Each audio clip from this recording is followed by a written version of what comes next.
Welcome, everybody. This is episode 67 of the Clappercast. I'm Burke, and as always, I'm joined by my co-host, Sean. Sean, how's it going today? Well, I'm going to be sounding a lot better in this brief clip here than I do in the rest of the episode because I'm really, really good at remembering to change my microphone settings in Audacity. So, yeah, it makes a huge difference. Yeah, you kind of alluded to it. Today, we are lucky enough to be joined by Brandon Marlowe and Ryan James from the Hockey Minute podcast. It's a Clappercast first, our first guests popping that cherry. I think it was a great interview.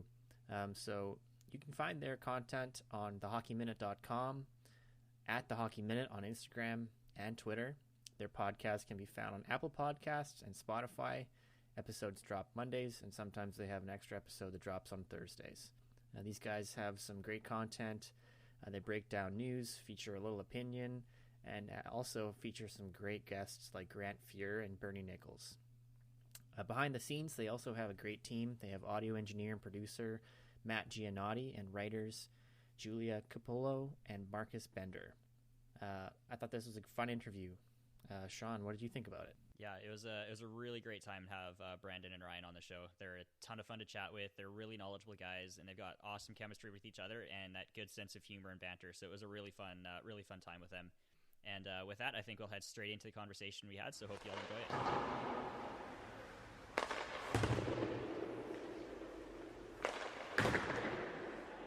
it. So first things first, we want to welcome Brandon and Ryan from the Hockey Minute to our show today. Guys, we're stoked to have you on. How's it going for you two?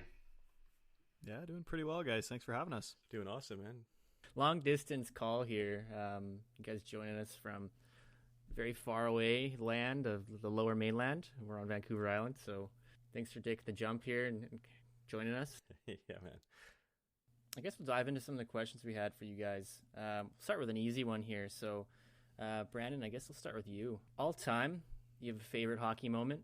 Oh, that's tough. That's really tough. Probably, like a few of the recent ones come to mind for the Canucks. Like Burrow slaying the Dragon, those kinds of things. But maybe the golden goal for Crosby, that was pretty wicked. Kind of celebrating it in the streets for Vancouver. I think that was a pretty special moment.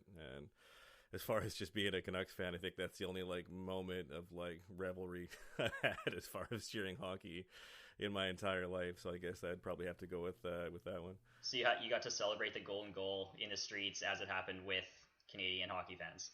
Yeah, exactly. That sounds amazing. Yeah, that's one of those moments where everybody knows kind of where they were when that happened. I remember where I was watching that. Yeah. It's just one of those, this is a big moment kind of things. Ryan, same question for you. Yeah, I mean, it's just kind of an easy one because I'm a fan of a team that's actually won stuff. 2018, Washington Capitals, Vegas Golden Knights, Game 5.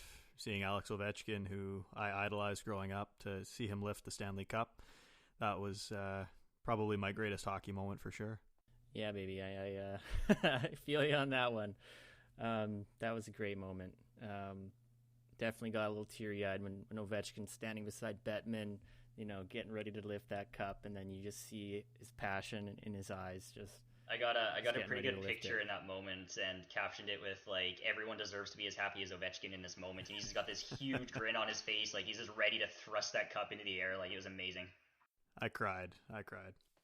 Yeah, when they were doing the skate around with the cup, I definitely got to me. It's probably going to be a while until we see a celebration like the Caps again, right? With the way that they're talking about rolling out the next seasons going forward and stuff like that, and not to mention that that chick giving us the memorable picture as they were taking the cup around. I think it's going to be a while to even celebrate like that.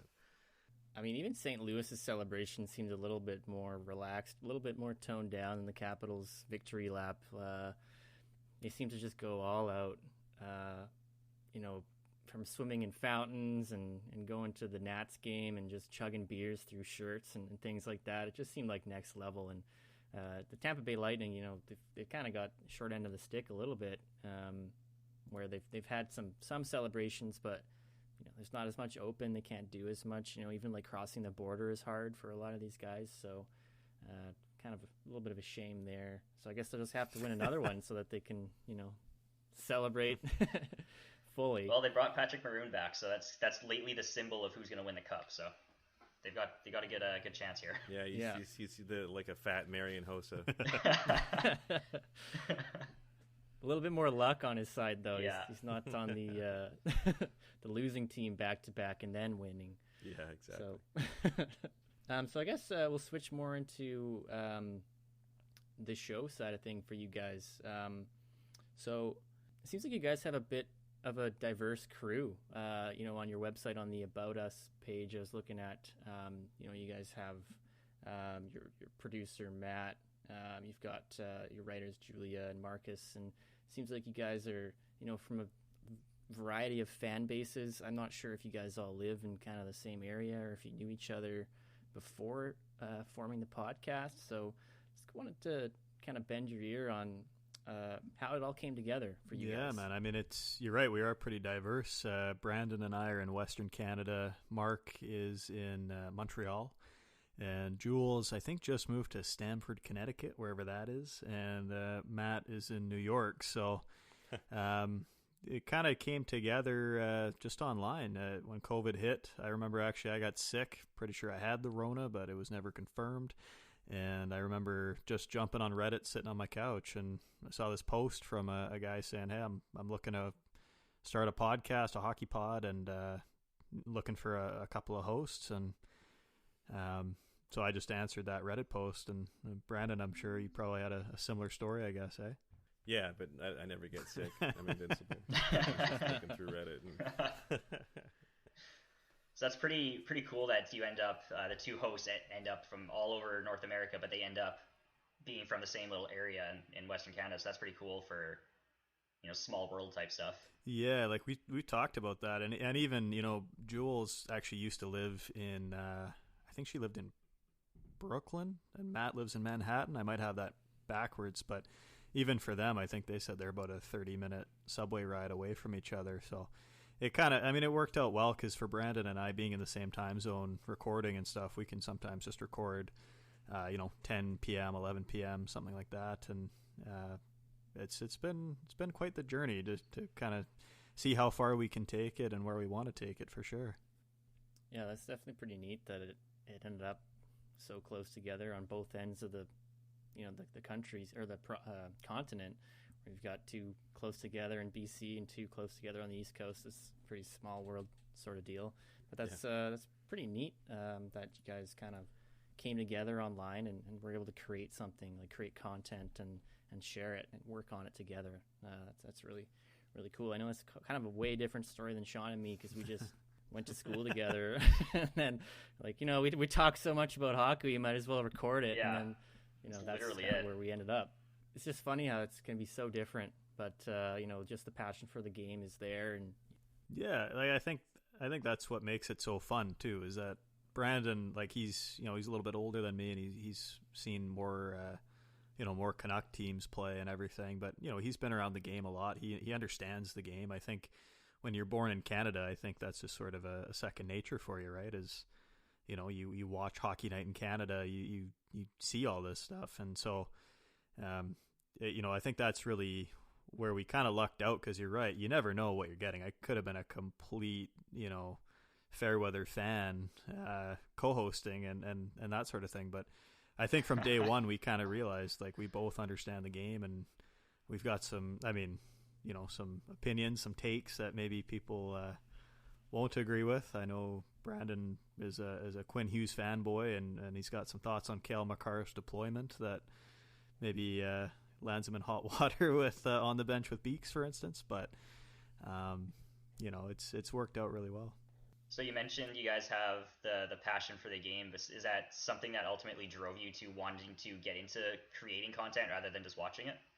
Yeah, it's a good question. I don't know. I guess I always like talking about hockey, and you see the prominence of podcasts. It seems like it's a good way to kind of get those conversations out there and engage with more people and in those like-minded conversations, you kind of get sick of having the surface level hockey conversations at work. If people aren't super into it, you kind of get the same, fired Newell Brown or whatever the other, hockey memes that they've got on the surface level going on without getting into the actual deep stuff. So no, it's worked out really, really well. Yeah. And I think the other thing with it too is you mentioned creating content, kind of like what you guys said. I mean, most people have one or two people they can talk about the game with, but sometimes, and this applies to anything, I think, you could just be like, we should record our conversations about movies or whatever, then just throw it out there and see what happens. And for us, like, we've built a bit of a listenership, and I think being able to have some guests on too is really fun, because you can get different opinions on things as well. It's a lot of fun. I got a follow-up question about you guys kind of learning each other and who your co-host is on the fly, and you don't have kind of a pre-established relationship like Sean and I had, where we might know each other's hot takes just before we start recording. But for you guys, was there kind of a learning curve, just kind of getting to know your co-host and being like a little nervous to share like the super hot takes that you had and being Yeah, I think so. Like, if you go back, and I mean, I wouldn't recommend it, don't listen through to episodes 1 through 10, because I think we were both kind of like started about episode 40. Like started the Grant Fuhr episode and exactly. take off from there. But we did, I think, because the other thing too is we are close geographically, but like, again, we've never met each other, and I think it was like a couple months in before he had me over.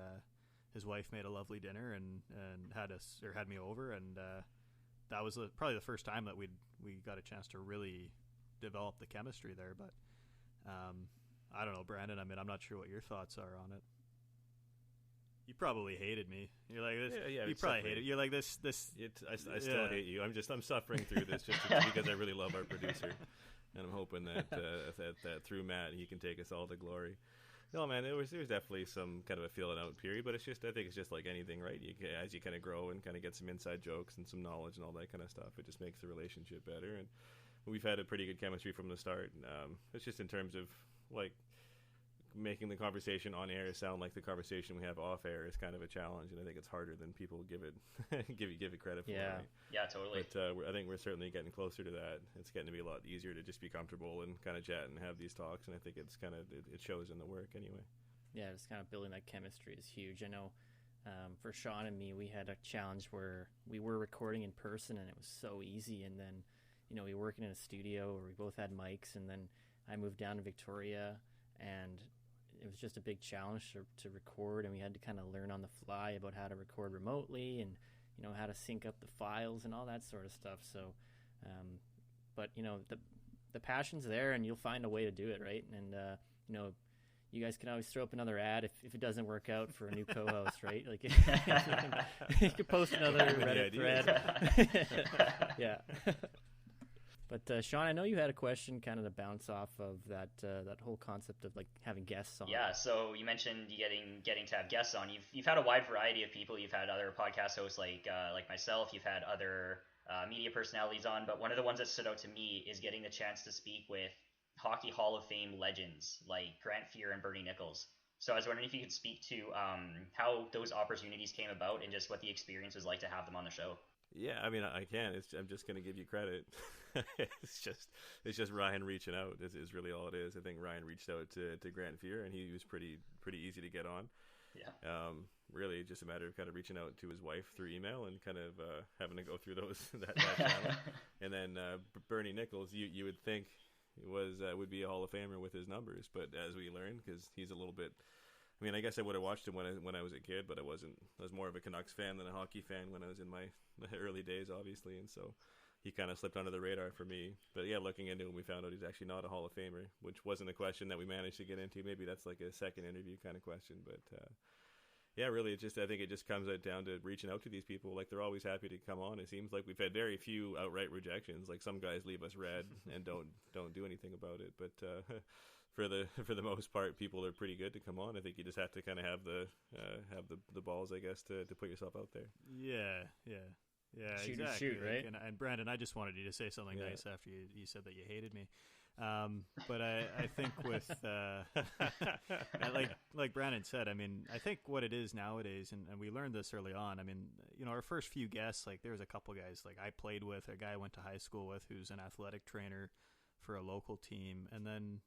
I think Brandon reached out to a couple guys at TSN and Sportsnet who came on, but the thing that we started to kind of realize was back in, I mean, even as early as this early part of the millennium, there wasn't a million other podcasts and stuff, right? And I would always encourage anybody, if you host a podcast, you guys included, like, if you want to have a guy on, just reach out. I mean, the worst thing, like Brandon said, I mean, I reached out to, I don't know if I want to name names, but a couple guys that, you know, they read the message and just never responded. And that's okay, because that happens to me all the time on Hinge and Tinder as well.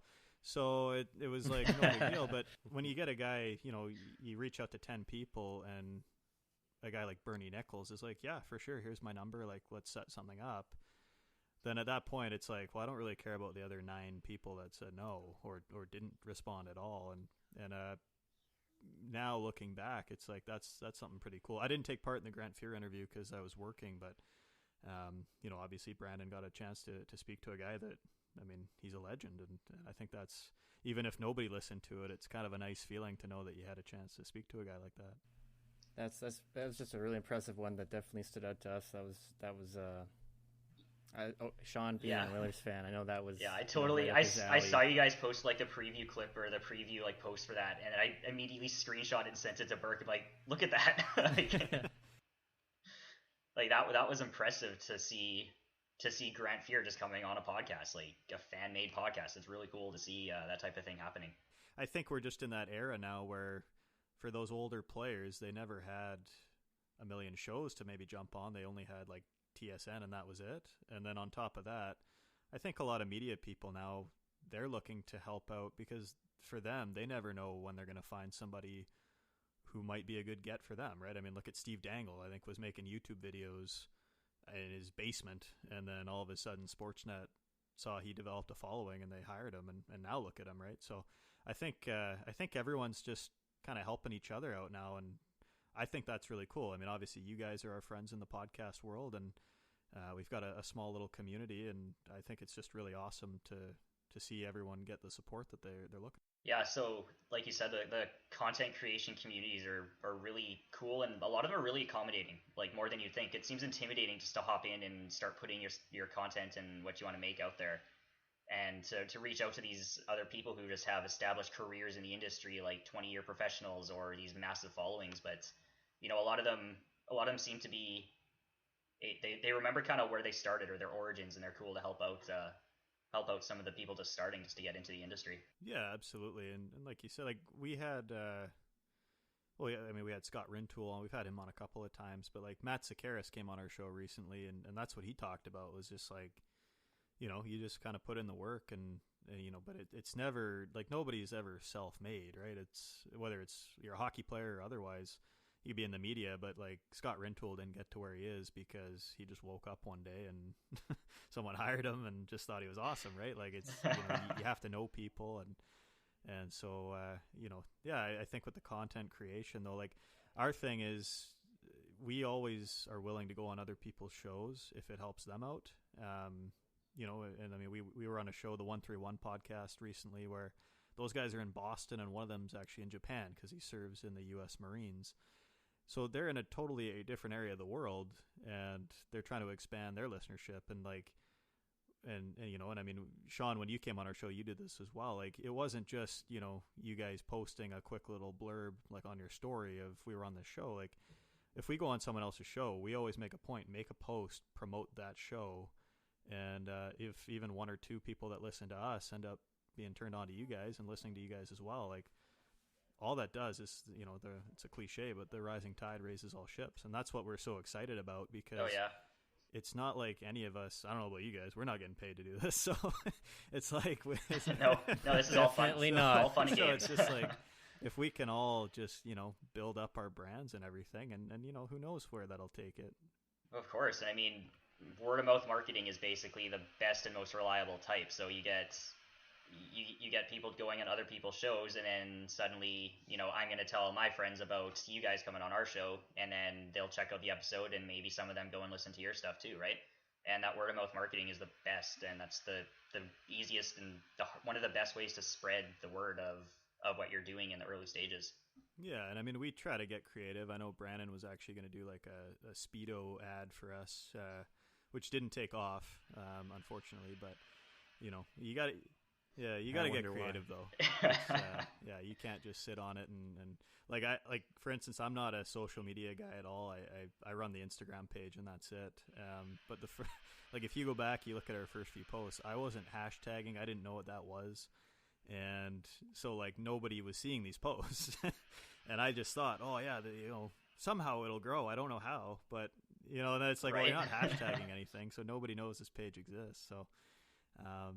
Yeah, I mean, it's all just a learning. Well, I think we'll transition to some hockey talk here. Got some quick ones to kind of get the juices flowing here a little bit. So I want to do some rate this offseason, grade A to F. And I want to start with the Buffalo Sabres. So what do you guys think of their offseason so far? This one, I mean, yeah, I'm gonna give an A for entertainment value. I'm on Team Chaos here. For anybody but the Canucks, I want to see the most insane things happen, and so it seems like it's just, I don't know, man. I think they're trying to save Jack Eichel. So they want him to stay there instead of asking out. This is their last desperate pitch to try and get that stuff sorted. And Taylor Hall signing a 1-year show me deal is just I'm not a big Taylor Hall fan. So I don't really think that he's necessarily worth what he thinks he's worth and trying to get in the market. So I'm just curious to see how that whole experiment's going to end, how the rest of Buffalo is going to go. Man, they're a tire fire. But in terms of actual success for hockey, I think I'd probably give them a D, something like that. I think they're going to be pretty middling again. I think they're going to be. I'm hoping that they're in the sad club longer than the Canucks are, but that's just a personal bias. Would you agree with that, I Ryan? Think their off season started off with them firing everybody except Kevin Adams, and then the Taylor Hall signing I think is good. I think Eichel and Rasmus Dahlin doesn't get talked about enough, in my opinion. I think people recognized in the playoffs how good Heiskanen was in Dallas, but then Quinn Hughes and Cale Makar dominated the storylines as well. But Dahlin was he was drafted first overall, and I think is second all time in points by a teenage defenseman. And nobody really talks about him. Mm-hmm. I don't know who's in net. Carter Hutton, I know, is one of their goalies, and I don't think he's a true number one. So I'd like to see them. Linus Ullmark. Is it Ullmark? Okay. So. And doesn't Carter Hutton, doesn't he have some sort of eye issue now, where his retinas were moving more than his eyeball or something? So I don't know if that's a long-term strategy that's going to work out. Could either go really well or really, really bad. But I think in terms of a grade, though, in terms of what they did, it started off as an F-. But I think getting Taylor Hall and I think, committing to Jack Eichel, they want to make him happy. I give it a B because I think that Hall is still, I agree with Brandon. I'm not too sure what to make of him. I know, Sean, you saw him in Edmonton plenty, but I don't think he's a true number one, guy that's going to lead you to the glory. But I think at the same time, if he can be a good complement to Jack Eichel, then that's, that those two guys together in a full season. Whatever, if they do play 82 games, I don't know if that's what they're planning on doing. But if they played 82 games, each of those guys I expect would be 90 points and above. Yeah, well, that's kind of what I joked about when this signing happened, is that Jack Eichel is now a player agent. He's going to give Taylor Hall 90 points on the season, give him a 7-year, $9 million per year deal or something somewhere else. Well, because Hall, he didn't play with McDavid. They only had a couple dozen games together, and it wasn't working out. So. No. Yeah, they got... No, exactly. They didn't play much together at all. Then McDavid got injured, but even when they were playing together, the chemistry didn't match. They're both puck carriers. Hall skates very fast down the wing with the puck and then loses it at the blue line or shoots it. Or and McDavid needs the puck to create the offense. Or gets hit, yeah. I don't think I've seen a player in the NHL take bigger hits than Taylor Hall. He just gets annihilated out there. Okay, so we got it was a D and a B, I give it a think? B, yeah. Was the grade? Okay. So Yeah. it averages out to about a C. Sean and I were joking that they should trade for Patrick Laine. Oh, yeah. And then I think that would be a little interesting if they could make that happen, but I don't know if they have anything that Winnipeg would really want. So I think you mentioned to me on Instagram about Sam Reinhart. That would be probably something Winnipeg would want, a second line center. Anything like that's got to start, Yeah. because they got that Olofsson kid. I think he's in their long-term plans, but yeah, it's got to start with Reinhart, and then Casey Middlestad's probably gone, and maybe you move Brandon Montour or something like that, and then a pick, and see if that's enough. Like, I don't know. How many moody superstars do you need on a team, though? Yeah. That's a good point. Really building a. It's gonna be NHL's reality show. Yeah. Yeah, exactly. It's like Hockey Wives, but it's in the locker room. Exactly. Okay, well, we'll move on. Next team here I got is Detroit. So I guess we'll pass that one to you, Ryan. You get the first take on that one. I mean, so they brought in Stetcher. Who else did they bring in? Did they bring in anybody? They brought in Bobby Ryan.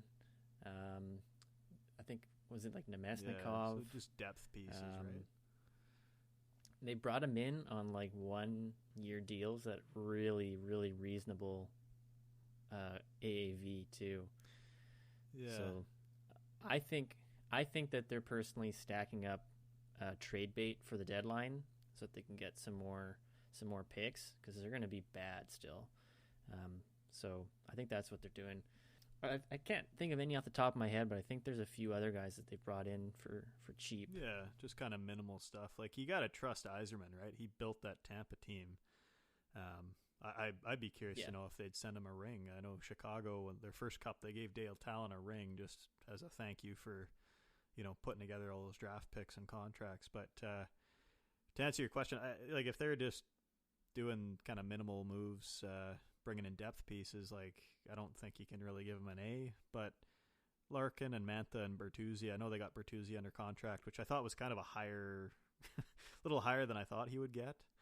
But I think it's this team's not going anywhere anytime soon. You just got to trust Yzerman's long-term vision here, and he's done it before. I think he can do it again. So I don't know. I mean, the guys that you mentioned though that they did bring in, they're not going to somehow make the team any better. So I don't know. I give them like a C. Like, it's just kind of a middle of the pack. Yeah, it looks like they also added Mark Stahl, John Merrill. Grice. And they also signed Bertuzzi on that 1-year extension. Yeah, it was like $4 million though, wasn't it? Through arbitration, right? Yeah. Through arbitration, yeah. Yeah, I'd give him a C too. And again, it's the same thing. I don't need to go over the whole thing that Ryan said, but I just agree. It's like on Yzerman's kind of ability as a manager, you kind of feel like you can have some faith in what he's trying to do. And you're right, like, Detroit hasn't had the chance to suck in a quarter century. So, like, finally to allow them to kind of hit bottom, accrue draft picks, play that side of the game to kind of come back strong. I have a feeling that they're going to be a powerhouse in about 6-7 years when Yzerman's finally got them kind of tuned up. Like, Yzerman probably spent that same 6-7 years building what the Lightning roster has been the last couple of years. So it's going to take time, and it's going to be probably a bit of a patience tester for some of the Detroit fan base. Yeah, and he touched on that from his very first interview as GM in Detroit. He said, this is going to take time. It's not going to be a overnight transition sort of thing.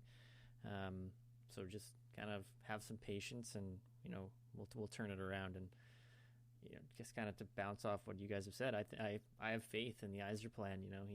He's done it once. He's going to do it again. He's already making moves in the right direction, and I think he's going to get them back to that maybe not quite a 25-year playoff consecutive appearances, but maybe at least get back into playoffs sometime soon.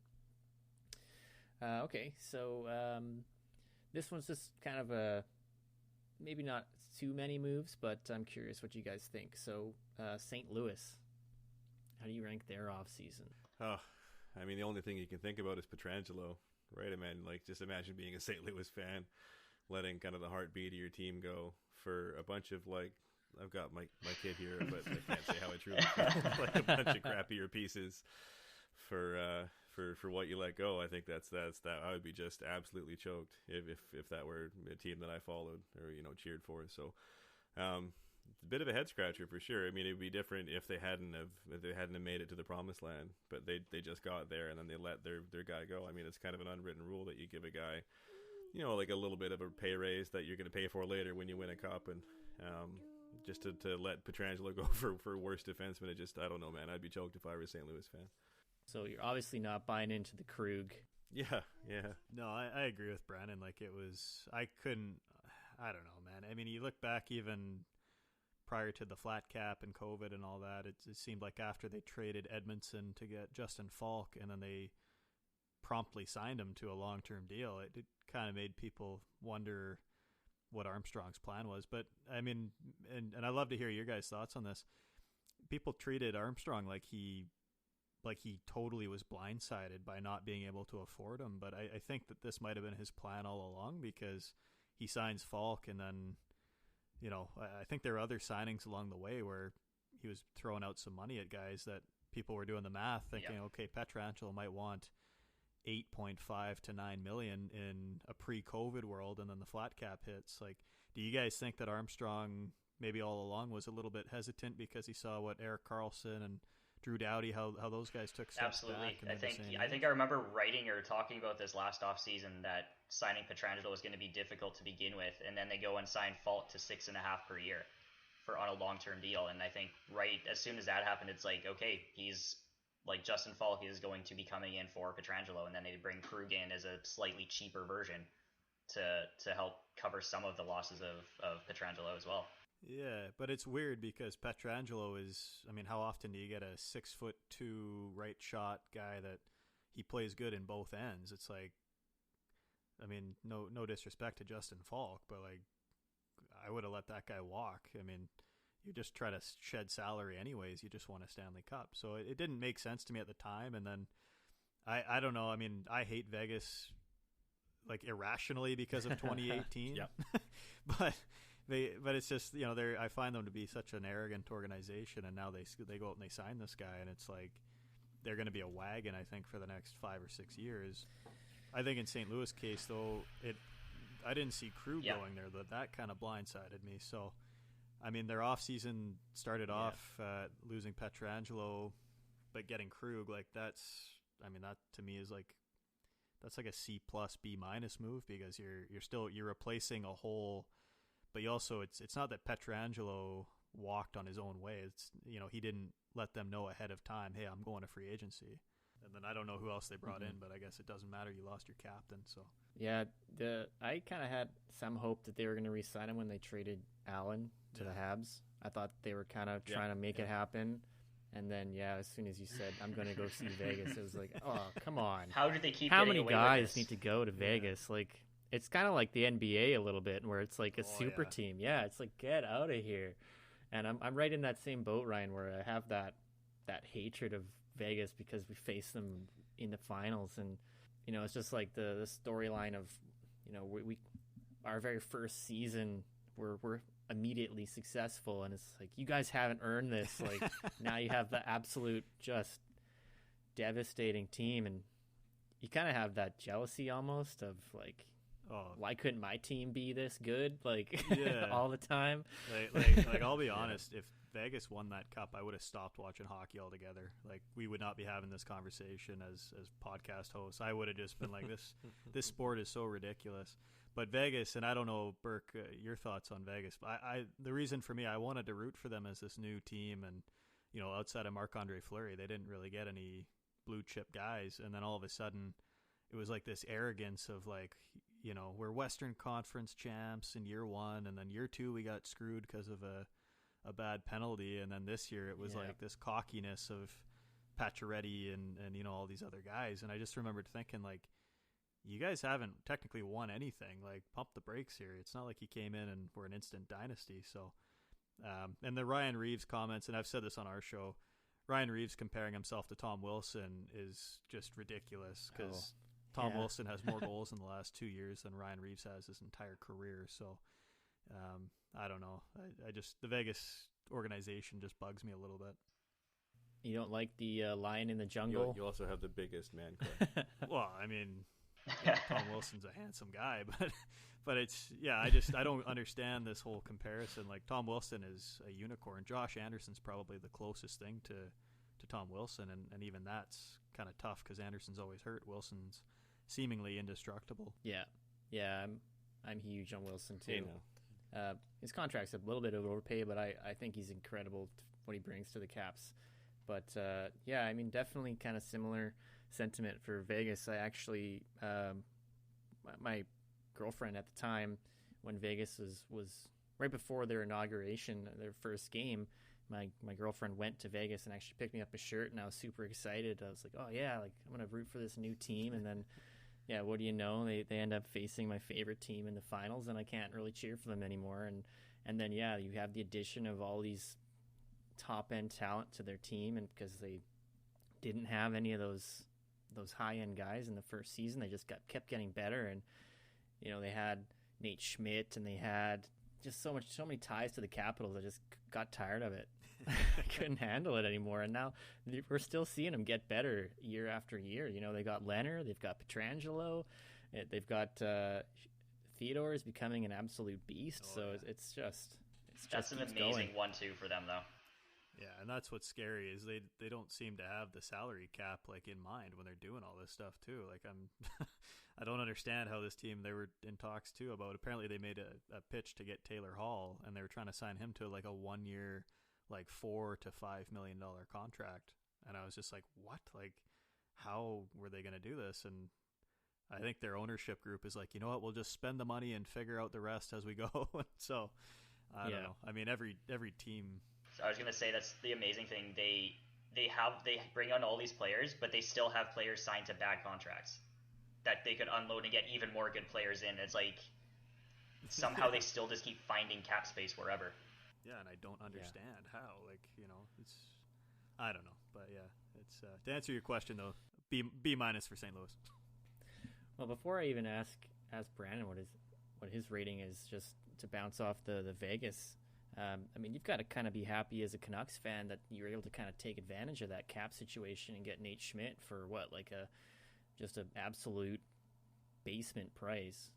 Oh, bargain. Yeah, for sure. And it seems like it was almost like a favor to Nate Schmidt, like, because I think a lot of the GMs, I can't remember the quotes now, but basically a few of them were saying like they wish they were, you know, in on that call, that they knew that Schmidt was up for that kind of a fee. And I think the Canucks might have been one of the only teams to offer just a pick with no player going the other way. So it's just a pure salary dump for Vegas. Mm-hmm. And so it just kind of gives them that benefit. But man, yeah, I'm stoked to see Nate Schmidt. I mean, I thought that I was pretty worried that they were going to make a push for OEL, and I'm not a super big fan of OEL and his contract and all that kind of stuff. I think is a bit pricey. So to get Nate Schmidt in, and he seems like he's a real character guy, I'm pretty stoked to see what he can bring to the back end. I'm hoping that they're going to play him with Hughes, even though Travis Green's kind of hesitant to ever play a guy on his offside on the back end. And so, but that's where Nate Schmidt's been best for however many years in Vegas. So anyway, hopefully that pans out that way, and they can have a really kind of dynamic offensive 1-2. Yeah, I feel like my worlds are kind of colliding here with having you guys on, because the Canucks are adding so many Capitals players that you know, it's the team where I live is adding. This is kind of the first good one though, right? Don't you talk shit about Jay Beagle. He is a good boy. That guy is such a heart and soul guy. And then Braden Holtby, I mean, playing second fiddle is not too shabby. I'm happy that you know, kind of the fan favorite players of the Capitals, because Nate Schmidt was just loved. I don't know about you, Ryan, but when he was on the Caps, I absolutely loved him and felt he was in Trotz's doghouse a little bit. Couldn't really get any time. Yeah, it seems like everywhere Schmidt goes, people like him, right? So that's why I think him coming to the Canucks, and I don't even think he's really that old. I think he's like early to mid-20s still, but for him to come in as to a young team that's growing anyways is going to be really good. And yeah, I mean, that's the thing. Like you said, Burke, you got Beagle, very likable guy. Schmidt, Holtby's just a really down-to-earth, low-key, you know, I think he'll fit right in Vancouver, going to craft breweries and listening to like indie music all day. And so it's a likable group that's coming over too. And I know it's unfortunate with COVID. I'd love to get downtown and maybe try to bump into them and, you know, ask to see their cup ring or something. Yeah, and Holtby too is super involved with like the LGBTQ community. He was in DC, so I think he'll probably bring that side of his life to Vancouver as well, and he'll fit right on, you know, maybe going to events on Davie Street and stuff. So I'm really happy that all the Capitals guys are coming out west. It's nice. Well, the Canucks need to know what having championship pedigree is like, so that's why you have to bring in guys like this. You know, you can't just live off of Brandon Sutters and Michael Furlans and Tyler Myers. Yeah, the champion pedigree that worked out so well with Messier. Let's just you just made the entire fan base hate you there, Brendan. Yeah, it has a. You mentioned his name. You shall not be named. Exactly. Oh man. Okay. Well, maybe let's move on here. Another kind of a question here is so this offseason, which of the Canadian teams do you guys think moved closer to winning a Stanley Cup? And Brandon, we kind of shafted you on the last question, so we'll start with you on this one. Oh man, I don't think any of the Canadian teams are really close to it. I know people keep picking Toronto, and Ryan and I just kind of did an impromptu power ranking. If they do like an all Canadian division, we were kind of trying to figure out who would sit on top. And both of us said Toronto, but I don't know how confident either one of us is about Toronto actually winning the Cup. I think I'm actually higher on Calgary in their offseason than Ryan was. Maybe that's because I'm a bigger fan of Markstrom and just know how many games he won for the Canucks last year that he can probably. I mean, I think he's a legit top 5 goalie in the league. So I think that Calgary, if Johnny Gaudreau can actually, do anything in the playoffs, they probably have a bit of a chance, especially with Matt Tkachuk getting a year older and stronger and kind of taking over the leadership of that team more. I think that they're probably set to surprise a little bit. Other than that, man, I think it's going to be another Tampa or Boston or one of these fucking irritating. Sorry if I can't swear. One of these irritating teams that manages to always be there at the top. One struggle for Gaudreau is that he doesn't seem to be able to be the guy that he kind of gets overpowered easily. So to have someone like Tkachuk, who has a bit more of a dominating, overwhelming presence in the game, he might be able to take over the number one role from Gaudreau and help Johnny thrive a little bit more in a complementary role. Yeah, I agree with that. I think Tkachuk, it's his team, man. I mean, Gaudreau and Monahan, they just seem like they're going to be not getting any better. They're not going to take over the leadership roles that they need to. And I think Tkachuk, when you think of the Calgary Flames, right, if you play word association and you just throw out Calgary Flames, Matthew Tkachuk's probably the first guy that comes to your mind. I mean, he's chaos out there, and he's not that much faster than Corey Perry, but he's a bit of a faster Corey Isn't Perry, that who he modeled his game after? Like, that was his game, favorite player growing up or something? Yeah. Oh yeah, there's that. I love that draft on Coach's Corner, right? It's like, oh, I hate you already. After it's Corey Perry, and you see. Yeah.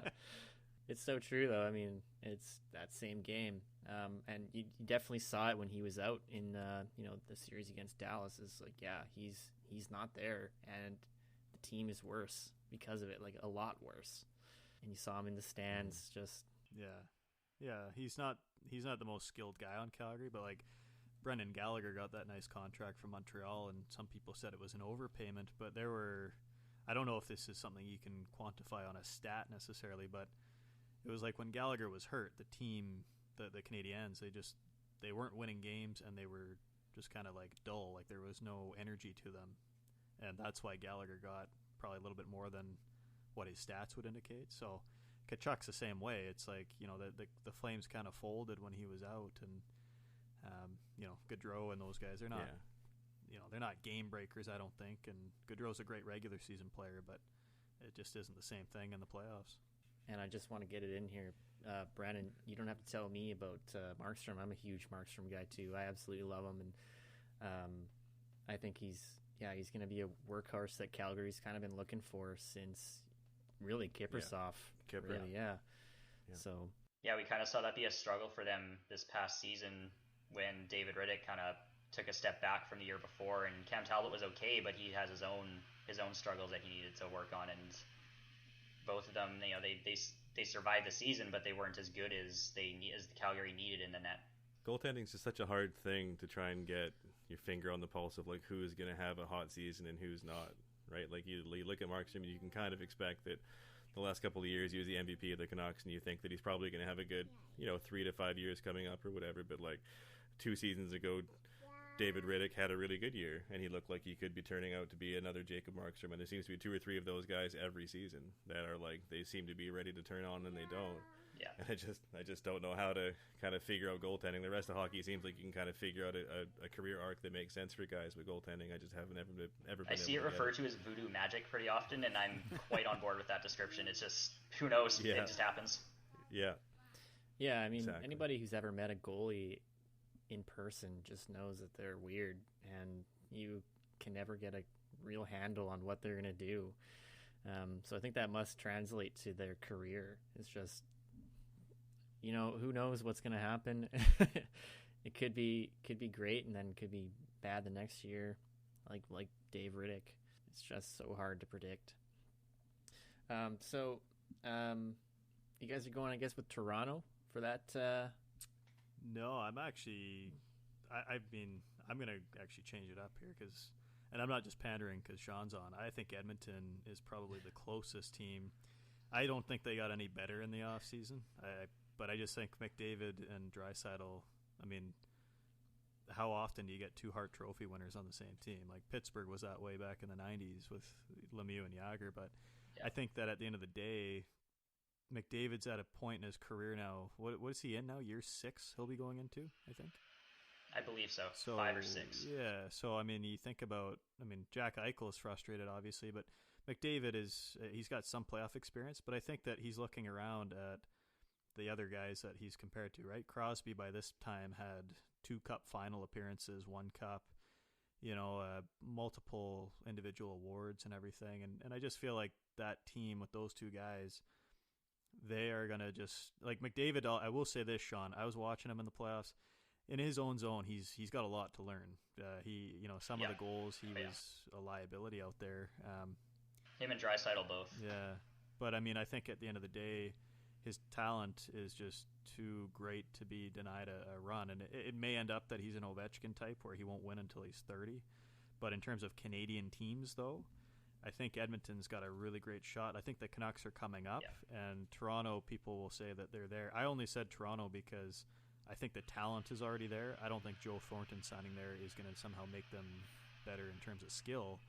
But that's a guy who has been around the league longer than some of those guys in Toronto have been alive. And I think that his kind of his whole mentality about you can make $100 million in your career, but nobody's going to remember you because of the money you made. They're going to remember you by the championships. And if he can somehow switch the mentality that those guys like Marner and Matthews and Nylander all have, maybe Toronto will win. But I think Edmonton's probably closer because I think that they just have and I mean Ken Holland's a great GM too, and I think that he's going to help them out. But I'm thinking it's going to stay out west, man. I think Vancouver or Edmonton will be the first team to win. So I do feel it's important to mention Edmonton just brought in Dominic Cahoon overnight/today.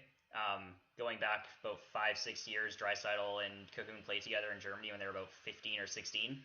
They each had about 200 points in 30 games. So we're looking at a 7-goal a game second line here. which Guaranteed. which will translate to in. the NHL, right? Of course, absolutely, 100%. Always does. No regression at all. Just straight 7 goals per game. Mm-hmm. So you don't think that Wayne Simmons pushes them over the edge? Guaranteed cup win? Oh, man. I love the Wayne train, and I like Spezza and Thornton. Like that's their 4th line. I said to Brandon on our show, like Kovalchuk is a UFA too. Maybe they get him in. But yeah, I think that. Man. But no, I think Toronto though, like Dubas is getting away from the analytics thing, and that's a whole nother conversation that we don't need to dive into. But the analytics. Well, yeah, but like, hold on. So, like, he's like Dubas is finally building the team that Babcock wanted 3 years ago. Yeah, I know. yeah.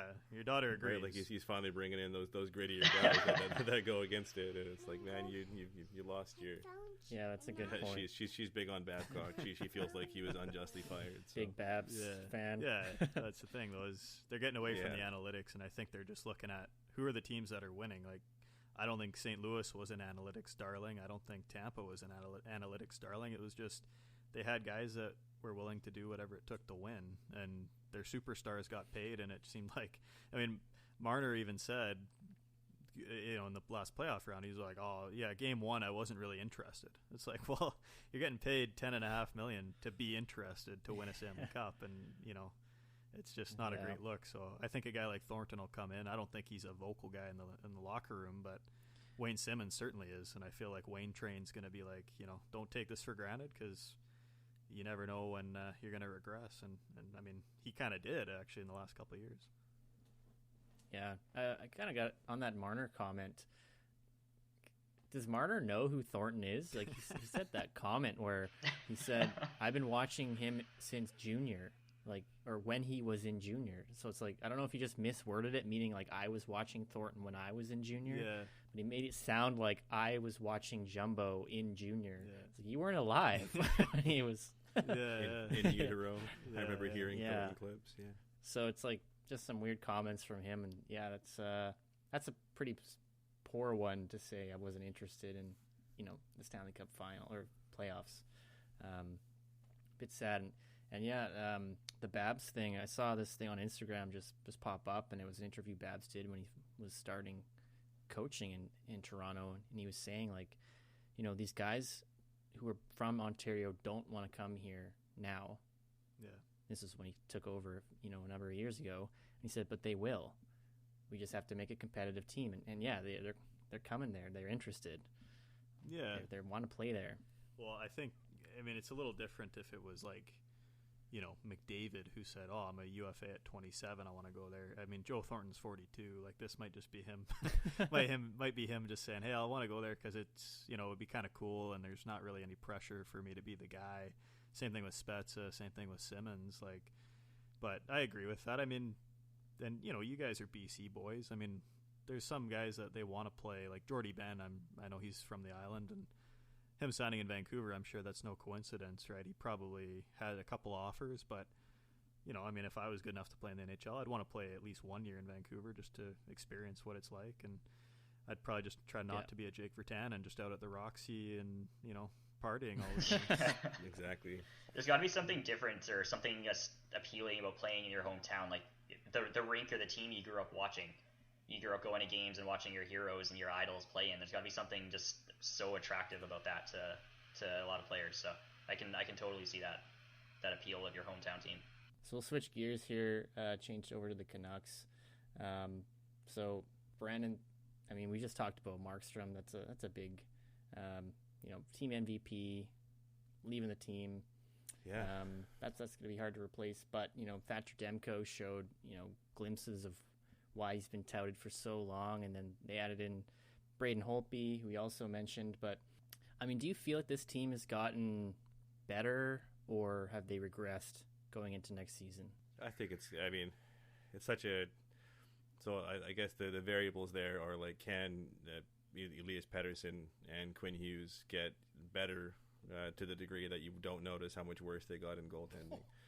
And it's like that's really the only way you can factor it. Like, I think Holtby is a decent goaltender. I think that Demko is going to be a clutch number one. He kind of is like a Schneider, part two.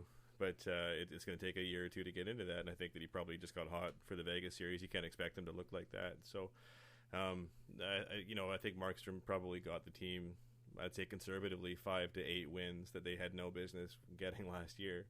And so how do you make that up? I think they're probably going to be about the same, going to be a struggle for a wild card spot. But I have a lot of faith in guys like Pettersson and Hughes kind of being able to step it up. I think that, Hughes kind of established in the playoffs how quickly he learns. I don't know how closely you watch the Vancouver series, but he's kind of getting bodied and pushed around a little bit at the start of that Vegas series, and then by the end he was playing some of his best hockey. Mm-hmm. So I think that they're probably going to be about right where they were, but I think that they've set themselves up to have a really good year following that. Yeah, I think that's a really conservative estimate for Markstrom, how many games he stole. I think he exactly had like top 5 high danger chances in the league, but just he played so many more games than everybody else in that list, and he just stole so many games. So it's going to be really hard to replace that. I know Braden Holtby, Ryan, you can probably back me up on this, but he hasn't looked amazing, the last few seasons. The Capitals' defense has been pretty suspect, to put it lightly. But I'm really worried how he's going to look. With guys like Tyler Myers and Jordy Ben out there. Oh, well, yeah. I'm hoping that Hughes can play 60 minutes a night. Sorry, Ryan, you can go, but yeah, I'm not a lot of faith. I'll in say this, the Brandon, though, like you're kind of. I think a lot of people have, like when that Holtby signing happened, like people were just like, oh my God, he's terrible. Well, two things about this. First of all, it's not like the Canucks necessarily have this great defensive core. Like he may not look good anyways, but he did sign there, and he said that he was excited to work with Ian Clark, who's the goalie coach. And that's the thing, right? Is some of his best years were when Mitch Korn was the goalie coach, and when Trotz left, he took Mitch Korn with him, and then we saw what happened, right? Todd Reardon came in, wet noodle. I don't even know who the goalie coach was, and Holtby seemed like he regressed a bit. And he's getting older too, but if he can be reinvigorated with Ian Clark, and how often do you sign? And I understand it's a different circumstance altogether, but you get a Vezina Cup-winning goaltender for less than $5 million. I mean, that's a very good deal in my opinion. So I think Canuck fans just need to chill out. Okay, you don't disrespect my boy, who just has one of the greatest saves in playoff history. Steal my wallpaper. Yeah, right. Like my most of my family are Canuck fans, and they were just like, "Oh my gosh, I can't believe we signed this guy." And I'm like, "Well, you kind of have to. You just lost your number one goalie, but at the same time." Like I say, I think that Canuck fans need to understand that outside of Quinn Hughes and Nate Schmidt, they lost Tanev, they lost Stetcher, they lost some depth guys, and the Canucks aren't going to be superstars next year. So one other thing to consider, with the Holtby signing is that they're intending for probably like a 1A 1B thing between Holtby and Demko for the next year or two. That Braden Holtby is not just going to be playing, he's also going to be mentoring and getting Demko ready for the starter role. Yeah. And like you mentioned, Vezina winning, Stanley Cup winning goaltender, who's a better candidate for something like that, training and developing, helping prepare a future starting goalie. Well, and you think back to, and I mean, you guys know this being where you live too, like Luongo-Schneider was a great tandem, but Luongo could be kind of a head case. And Schneider, was still under his guidance, but there were times Luongo was really stressed out, and he was kind of in his own head and everything, right? And I think Holtby, if he comes in and there's no real pressure on him, it's like you're just keeping the seat warm for Demko, right? Luongo was sort of almost having a fight to keep that seat for a little bit there. So I think that Holtby, the guy's like a Jedi, and I think that he'll guide, he'll guide Demko, and he understands his role here. And you're right, he signed 2 years. I mean, I think they kind of made the second year a bit of like a heavier kind of contract so that maybe Seattle doesn't pick him up in the expansion draft. But Demko needs a guy like Holtby in his corner to help him out. And I think it's, like I said, I think it's a great signing. I think Canuck fans, just chill. You're not winning the Cup next year anyway, so just relax. Yeah, one thing I want to add to that is Holtby has been an absolute workhorse for the Capitals too, where he passed Brodер's win record. Tied it, so he's played a lot of games, so if they need him to, he can go in there night in, night out, and it's going to be really important to have goalies that can just eat up games, because this season's going to be condensed, and you might have to rotate game in, game out. So they're going to need that quality guy that it's proven.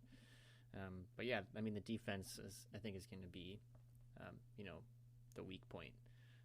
For sure. But moving past this upcoming season, we've got Louis Eriksson's no trade clause turns into a modified 15 no trade list at the beginning of this season, and then the Canucks have Sutter, Pearson, Baertschi, if you want to count them, Gaudette, Petey, Edler, Ben, Hughes, and Demko all have contracts expiring. So Brandon, and feel free to touch on this too, Ryan.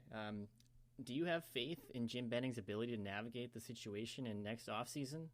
Man, I'm so annoyed that they let Lawrence Gilman go kind of at the start of their reign here. And I'm not sure how familiar you guys are with that whole story, right? But he was part of Mike Gillis's regime. He was the assistant GM there, but he's like the contracts guru, right? Like the legal cap guru for the league. And then he went to help set the expansion rules for the NHL teams when Vegas was coming in. And then George McPhee hired him as a consultant to build that wagon Vegas team to kind of go through those rules. But all through this, yeah, exactly. Like all through this, the brain of Lawrence Gilman, and then it seems like that's exactly what Benning needed, and then he just let him walk out because either he didn't appreciate it or felt threatened. I have no idea what the deal is there, but it seems like Benning is finally coming around to being able to do some decent moves. I mean, you really can't argue with that Nate Schmidt deal. The Tyler Myers one, that one, I mean, that's ugly. Louis Eriksson's ugly. There's definitely been some ugly moves, but I think you could almost do more damage now firing Benning and bringing in some other GM to try and mop up the pieces. I'd rather see Benning try and figure out kind of where he's going with this and manage to take it through to the end. I mean, we're at the end of the Louis Eriksson saga, right? I mean, his contract ends in 21-22, but I think this next offseason, not this one, but the one following, I think they'll be able to trade him no problem at all. There'll be almost no money actual left on the cap, but he'll be decent. He'll be $6 million against the cap, right? Sorry, so and not much actual money. I think it's $2 or $3 million. I don't have his contract up in front of me, but a team like Ottawa or a basement team is probably going to pick that up. But it's so frustrating, even with the Luongo contract still being on the books, right? It seems like the Canucks are getting punished for another 2 years for $3 million, which is a bottom pairing defenseman, which is what they need to be, better, or like a decent bottom six guy, right? But there's just all this. There's probably $20 million tied up in mediocre to average players. So, yeah, man, it's. I guess to answer your question though, do I have faith? I'm probably at 6 out of 10 on the faith scale. I'm not exactly. I'm not way up there. I think a lot of Canucks fans are really anxious because we haven't had a superstar like Pettersson. I don't think ever. And there's a lot of the supporting pieces that you need are there, including the goalie you think of the future and stud number one defenseman we've never had. I mean, I think Quinn Hughes is kind of an outlier in the league, but I mean, the Canucks as a team have been just wanting of a defenseman like that for 50 plus years. So for them to finally have that, people get really anxious about all the little tiny moves that they think Benning should be doing or that they could do better. Mm-hmm. Oh, I was only going to say, I think Benning does really good with his drafting. He does decent with his trades. His signings are a little bit suspect though, and you mentioned all those names that are going to come up. I think that guys like Pettersson and Hughes will get, they're going to get paid, but then Benning's going to just throw a curveball and he'll literally just like sign Jack Johnson to like a 4-year deal out left field and just be like, well, we got to fill up our defense somehow. Yeah. So, but anyway, sorry, Sean, go ahead. I was literally just going to ask about having faith in Benning's drafting versus his signings, so you pretty much answered that. Yeah, they do a really good job of drafting those like northern U.S. players.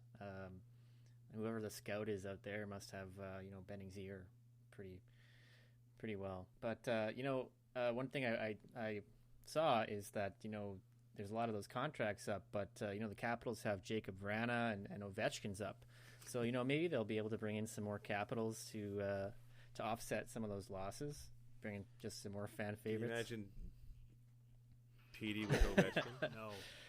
Hey, what are the Caps trading to get Pettersson though? Yeah, do the opposite. Bring him out west or out east.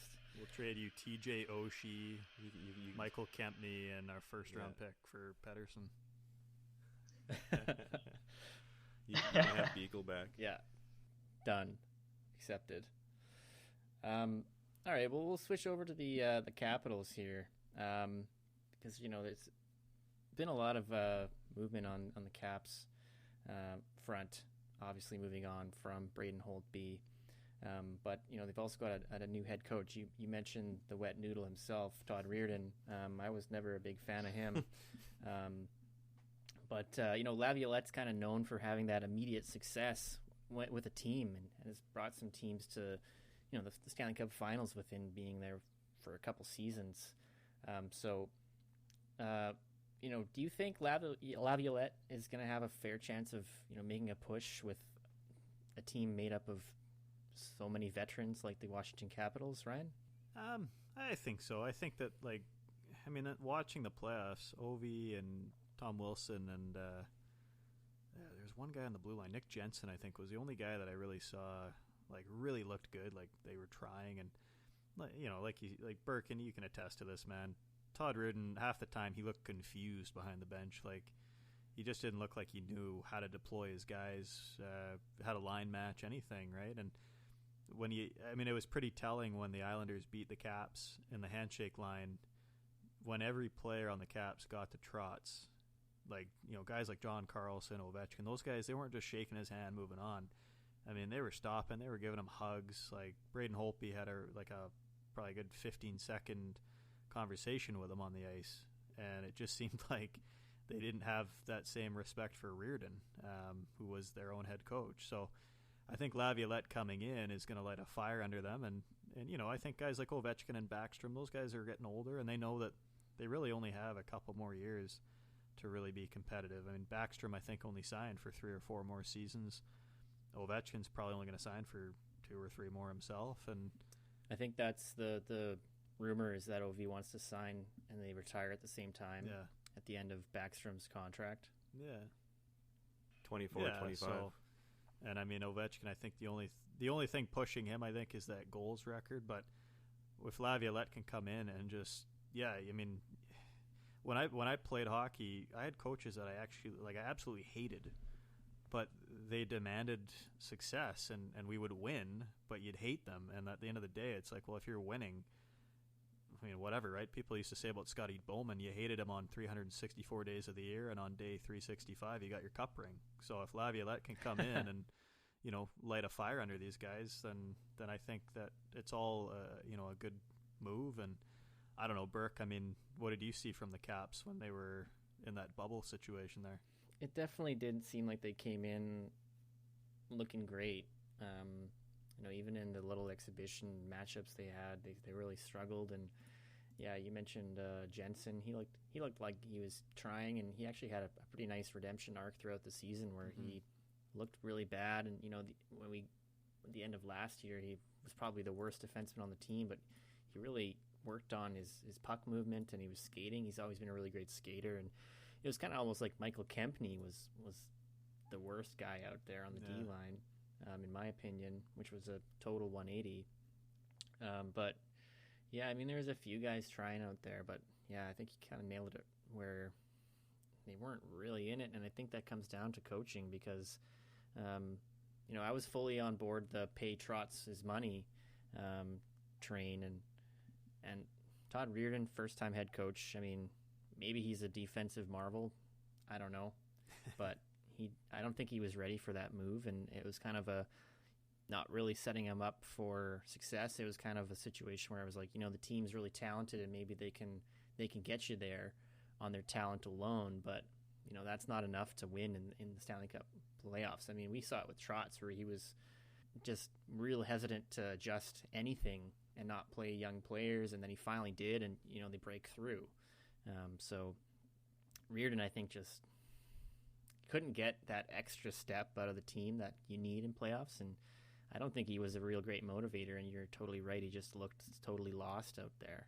I mean, there's always those classic memes with Kevin from The Office. Just that's just what he was. I don't think he was a great motivator. And I think Laviolette, the big meme with him is that work the body where he's punching the guy's helmet. So I think that.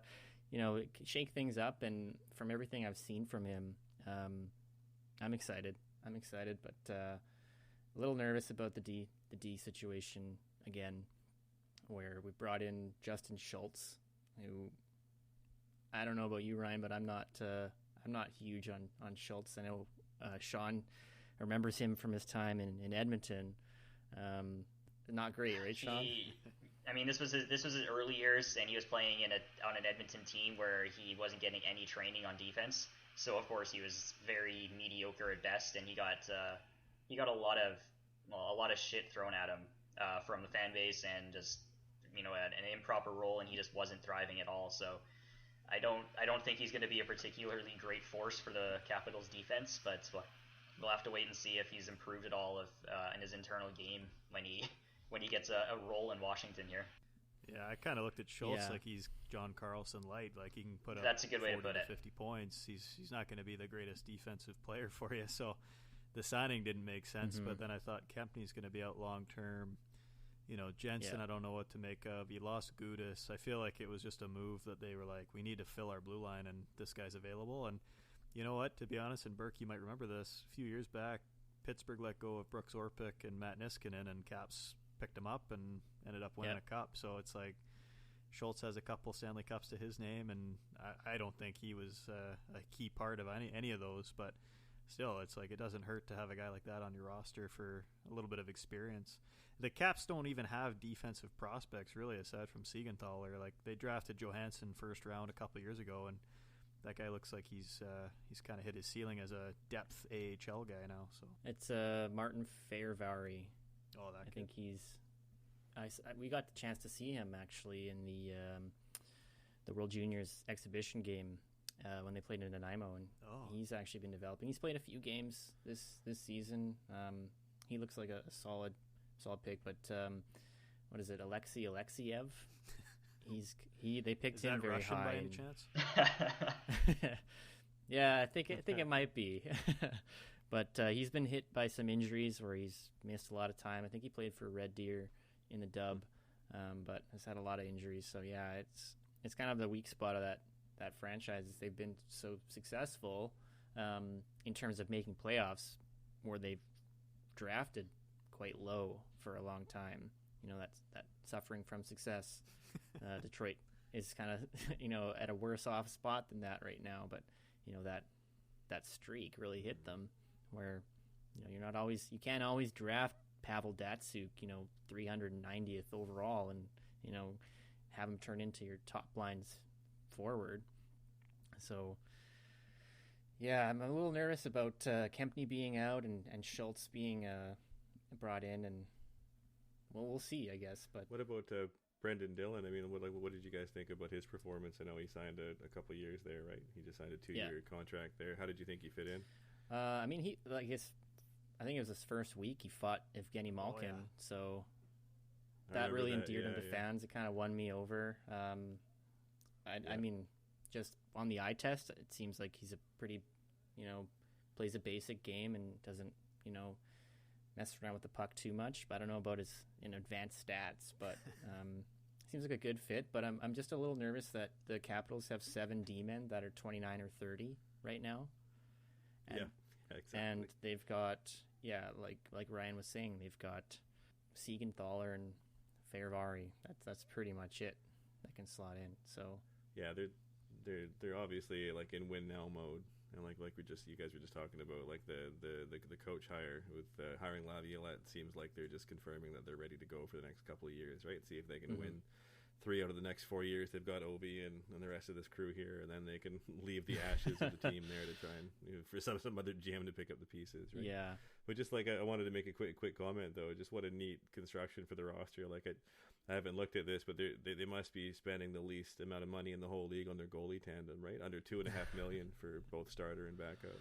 Yeah, they really bought into Samsonov, and apparently he hurt himself in an ATV accident. So, I mean, I'm hoping that's not like a Joe Sakic situation where he puts his hand in the snowblower and has to retire. But, I mean, we've got the goalie situation is a little tenuous at best. They've got Copley and, I guess, Vitek Vanacek, big names to back up. So, could be a rough season to start Samsonov in his first year. A compressed schedule. It's going to be rough. Well, they got Lundqvist, right, to come in and be the mentor for him, right? So that's the thing. I mean, and having a guy like Lundqvist in your room too. I mean, we just talked about how handsome Tom Wilson is. Those two guys out in Washington I wish I could be the third line guy on that tandem to be riding around town. But yeah, I mean, and Lundqvist coming in too. I mean, he's Swedish. I don't think that Samsonov really has some sort of affinity for Lundqvist. He might have looked up to him, but different countries. But I do think that a guy like Lundqvist, again, coming in is going to be like a Joe Thornton. Like, Lundqvist is probably going to end up in the Hall of Fame and has had a great career. And if he can just kind of instill in Samsonov that, hey, listen, there's a lot of hype around you, and rightfully so, but there's no guarantees that you're ever going to win. And I mean, for Lundqvist, I hope that's like the Kimmo Timonen type signing where they're just like, okay, let's get a cup for Hank, and I'd love to see Ovechkin do a Sakic, just not even lift it, just give it right to him and let him take a lap with it. Was it after 22 years? Yeah. Raymond Bourque. Yeah. Lundqvist would be like just so handsome too. He'd have like a suit on instead of his pads. I'd be like, what happened? I mean, there was one girl was showing herself off, but if Lundqvist was there, it would every woman in attendance it'd be like Wreck Beach at the arena or something. Yeah. Yeah. So you guys talked about the defensive lineup troubles that the Caps might have, and looking at their, like you just talked about, their goalie tandem of Ilya Samsonov, who's sophomore/rookie starter, and an aging backup in Henrik Lundqvist. Do you have enough faith in that goalie tandem to cover the defense? Yeah, I don't know, Burke. What do you think? I mean, Lundqvist plays pretty far back in his net, and I don't know. I mean, the Capitals gave up a lot of goals last year, and I think Holtby is a better goalie than Lundqvist is at this point in his career. So I'm a little nervous about that. I don't think that they're going to be good enough to cover up for any woes if the defense is a little lackluster. I mean, Ryan, what do you think on this? It's a tough question, Sean. Yeah, geez. It's that end essay question you can't write anything on.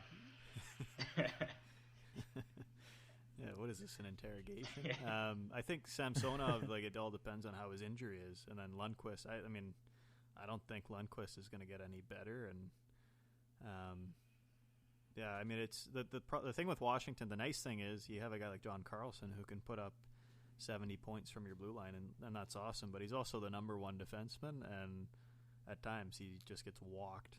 And I don't think, I mean, Kempny was kind of this guy, but like we saw it this year in Vancouver, right? Quinn Hughes would go out with a guy like Myers or Tanev or somebody to kind of cover up so that he could take the puck and rush it and everything like that. And I think that's a good combination on your blue line.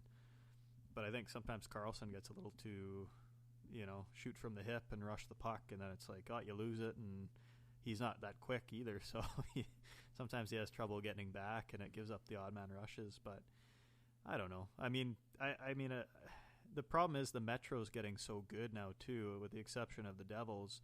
Like the Rangers just got a first overall pick. They've just had a Hart Trophy candidate that they signed as a free agent, and they didn't have to give up anything. And then Capo Caco, I mean, he's a second overall pick who's probably going to get better. And they signed D'Angelo, that Adam Fox kid. They're like talking about him like he's going to be the next Brian Leetch. The Islanders have Trotz. The Blue Jackets, they look like they're a playoff team. And then the Hurricanes, too. I mean, the Hurricanes got pretty good in the last couple of seasons. So the Metro, to me, is a toss-up. And I know we've talked about this on our show, but I've kind of wondered if the Capitals and the Penguins, after years of dominance, are going to be kind of on the other side of the pendulum like the Kings and the Blackhawks are. And, and this is just kind of what we see in that cycle every 5 years. It's like teams that were good get bad, and teams that drafted high, and that's why I expect Ottawa to be a playoff contender here in a few years. But I don't know. I still got to root for the team, and they break my heart every year except for 2018. But I mean, it's like I'd love to see Ovechkin at least get one more cup, and I think that would really cement his legacy.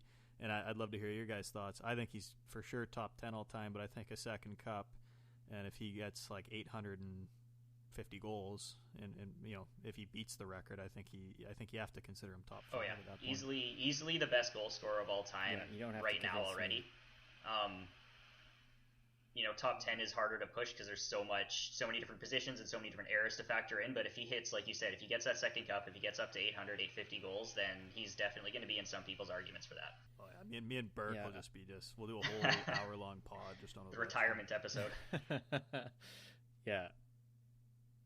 Yeah, I was watching some highlights earlier on in his career, and you just forget how much of a different player he was sometimes. Like, just such a game changer. Like, he was all over the place, like speed and hitting and the shot, and just like that speed element. You see it in very short glimpses now, but it's not the same. Like, he doesn't just kind of take over a game like he used to. And It's really testament to his skill level, though, that he's able to still be super effective and still be like, you know, a 50-goal scorer without that original aspect of his game. He's really changed it up, and he's got the big shot, and I just love watching him play, and it's making me sad thinking about him retiring right now. It's going to be really sad. It's going to be depressing when that happens, and I think he's going to, you know, keep playing in Russia after he retires from the NHL, and it's going to be, you know, you'll see highlights of Ovi just getting like 2 hatties in a KHL game against like, you know, some trash team that is owned by the mafia, and he just lights it up. So, but yeah, I think, yeah, if he gets one more cup, his legacy is really going to be cemented as, you know, one of those top of all times, if it's not already. Just make it harder for those, you know, Ovi detractors to their case gets weaker and weaker. But to wrap up, is there anything that you guys want to plug? Is there anything upcoming that you know, anyone who listens to our show can look forward to and pop in on? Apple Podcasts, Spotify. Yeah, definitely everywhere you can find the podcast. Look for the Hockey Minute. I think we're thehockeyminute.com for the website if you want to check us out there. And I think it's just at Hockey Minute on Twitter, but I don't actually know. So don't hold me to that. Maybe we'll send you a link after, and we can get the proper one put in the show notes. Yeah, we're at the Hockey Minute on our socials. So yeah, there you go. All right, we're a highly professional outfit here. Yeah, just like us. Yeah, well, I mean, looking forward to seeing, you know, some of the more content you guys throwing out there. You guys, like we said, got some amazing guests that come on, so looking forward to what it has in store. And I've got a few more questions that we didn't get to today just for time, so we'll have to have you guys come back on, and you know, we can shoot the breeze a little bit more. Yeah, for sure, man. This was it was a lot of fun. I really appreciate you having us on. Absolutely, guys. Thank you. Of course. Thanks for being here, guys.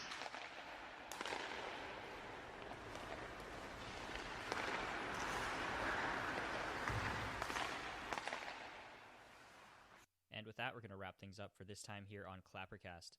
Make sure you rate, review, and subscribe to our show on any podcast platform and spread around the good word of Clappercast. Also, make sure to check out the Hockey Minute wherever you get your podcasts. To keep up to date with the latest content, you can follow us on Instagram and Facebook at Clappercast Media or on Twitter at Clappercast. We'll be back next time with more hockey talk.